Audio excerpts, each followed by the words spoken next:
আসসালামু আলাইকুম, কেমন আছেন? আশা করি ভালো আছেন। আহ চুলদাড়ি সব সাদা হয়ে যাচ্ছে, বৃদ্ধ হয়ে যাচ্ছি, বুড্ঢা।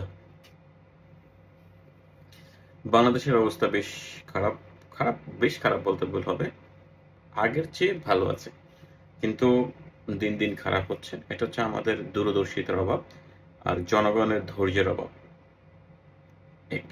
আর দ্বিতীয়ত হচ্ছে একটা শ্রেণী মানুষের যে ইচ্ছা ছিল, একটা শ্রেণীর মানুষের, বিশেষ করে শিক্ষিত মধ্যবিত্ত যে শ্রেণী ছিল, সেই শ্রেণী চেয়েছিল যে সম্মান নিয়ে বেঁচে থাকবে, কোনো ছেঁচড়া চাঁদাবাজি থাকবে না, কারো সিন্ডিকেটের অধীনে যেতে হবে না তাকে। সেই জন্য তারা সিন্ডিকেট থেকে বের হতে গিয়ে মূলত তারা এই আন্দোলন করেছিল। ছাত্ররা সেখানে নেতৃত্ব দিয়েছিল এবং মধ্যবিত্ত শ্রেণী সেটা পুরোপুরিভাবে সমর্থন করেছিল।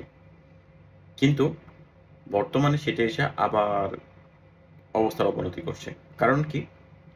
বাঙালিদের জন্মগতভাবে যদি বাঙালিদের যে সৃষ্টি দেখি আমরা, বাঙালি মূলত একটি নিম্ন শ্রেণী থেকে তৈরি হওয়া শূদ্র শ্রেণী যারা আছে তাদের মধ্য থেকে আসা। আমরা যারা মুসলমান আছি তারা হয়তো শূদ্র শ্রেণী ছিলাম, সেখান থেকে কনভার্ট হয়ে আমরা হয়তো মুসলিম হয়েছি।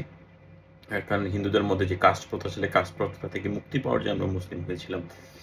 তো আমাদের, আমরা নিম্ন শ্রেণী ছিলাম, আমাদের হাত পেতে চলাটাই ছিল আমাদের অভ্যাস।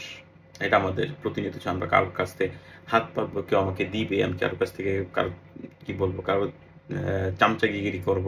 আমরা দেখেছি জমিদারি প্রথার সময় একটা শ্রেণী ছিল যারা কি করতো, মানে কৃষক যারা ছিল সবাই ছিল একটা জমিদারকে, তারা তেল দিতে পারলে তারা অনেক বেশি জমিদার কাছ থেকে এই কিছু এক আনা দুই আনা পাইতো, এতেই তারা খুব, এবং জমিদারের ক্ষমতা তারা বড়াই করতো।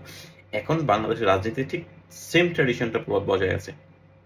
আমাদের যে এই রাজনীতিবিদরা আছেন তারা কখনোই আত্মসম্মান সম্পন্ন মানুষ না। আমরা বাঙালিদের জন্মলগ্ন থেকে আমাদের বাঙালিদের মধ্যে আত্মসম্মানের মারাত্মক রকমের ঘাটতি আছে। এটা আমাদের কখনো সৃষ্টি হয়নি, তৈরি হয়নি।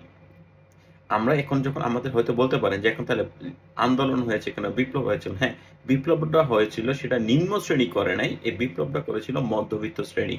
আমরা যে শিক্ষিত মধ্যবিত্ত শ্রেণীটা বিপ্লবটা করেছিল। আর আত্মমর্যাদা, সম্মান এটা থাকে মূলত মধ্যবিত্ত শ্রেণীরই। যারা শিক্ষিত বলি, শিক্ষিত শ্রেণীর মাঝেই আপনার এই আত্মসম্মান বোধটুকু থাকে, তৈরি হয়। আর আমাদের যে উচ্চ শ্রেণী এবং নিম্ন শ্রেণী, এই দুটোই হচ্ছে হাত পাতা জাতি। এরা হাত পাততে পছন্দ করে। এরা মনে করে যে কাজ করার চেয়ে কারো ব্যাগ টানবে, কিংবা কারো একটু প্রশংসা করবে, কারো পদলেহন করবে, কিংবা তার জুতা পরিষ্কার করে দিবে, এর বিনিময়ে সে কি করতে ক্ষমতা দেখাবে। এবং সে কি করবে, কারণ তার হাতে ক্ষমতা নাই, সে ক্ষমতা চায়। সুতরাং এটা করলে তার যে উপরস্থ যিনি আছেন তার মাধ্যমে সে ক্ষমতা দেখাইতে পারে, এটা একটা ব্যাপার আছে। দ্বিতীয় হচ্ছে তার সেখানে কিছু ইনকাম হচ্ছে, এবং এই বড় বাবুর সাথে তার যে সম্পর্ক আছে, সম্পর্কের কারণে সে কি করছে, বিভিন্ন জায়গায় ধান্দাবাজি করতে পারতেছে। তো এইসব কারণেই যে আমাদের একটা শ্রেণী চলে গিয়েছে, নতুন আরেকটা শ্রেণী, অথবা তাদের মধ্যে তারা কি করেছে, ভুল পাল্টিয়ে ঠিক আগের জায়গায় চলে গেছে, আগের অবস্থায় বিরাজ করছে। যেমন ধরেন চাঁদাবাজি বলেন, স্ট্যান্ড দখল বলেন, সবকিছু আমার মনে হয়, আমি এখন বিদেশ আছি, আমার কাছে মনে হয় সেটা এখন চলমান আছে, স্রেফ একই রকম ভাবে আছে। হয়তো হাত বদল হয়েছে, নতুবা যারা সেখানে করতো তারা ভুল পাল্টিয়েছে। তো এখানে মধ্যবিত্ত শ্রেণীর তাদের প্রত্যাশা ছিল যে পূর্ববর্তী যে সিন্ডিকেট ছিল হাত পাতে, কারণ তারা হাত পাততে পছন্দ করে না। সুতরাং তারাই চেয়েছে, তারাই সেই আন্দোলনটাকে নেতৃত্ব দিয়েছে, আন্দোলনটাকে সর্বোচ্চ পর্যায়ে নিয়ে গেছে। তো এই বাঙালি জাতির ভাগ্য ততদিন পর্যন্ত পরিবর্তন হবে না যতদিন পর্যন্ত এই বাঙালি জাতির মধ্যে আত্মসম্মান বোধ তৈরি না হবে। আপনি বিদেশে যাবেন, মানুষের সবচেয়ে, তাদের সবচেয়ে বড় সম্পদ হচ্ছে আত্মমর্যাদা। আমাদের বাঙালিদের মধ্যে আত্মমর্যাদা নাই, কারণ তারা হাত পাততে পছন্দ করে। যে হাত পাততে পছন্দ করে তার মধ্যে কখনো আত্মমর্যাদা তৈরি হবে না। আমাদের মাদ্রাসাগুলিতে দেখবেন হুজুররা কি করে, যে বাচ্চাদেরকে, যে হুজুরদের মধ্যে আত্মমর্যাদা তৈরি হচ্ছে সেটা কিন্তু হয়নি। এত ইসলাম আত্মমর্যাদাকে বেশ ভালোভাবে গুরুত্ব দেয়। তারা কি করে, মাদ্রাসা হুজুররা কি করে, তাদের যে স্টুডেন্ট আছে রাস্তায় নামিয়ে দেয়, যখন তারা ছোট আছে হাত পাততে শিখিয়ে দেয়, পরে তারাও কি করে হাত পাততে শিখে যায়। কিন্তু মধ্যবিত্ত শিক্ষিত শ্রেণী সেটা পারে না।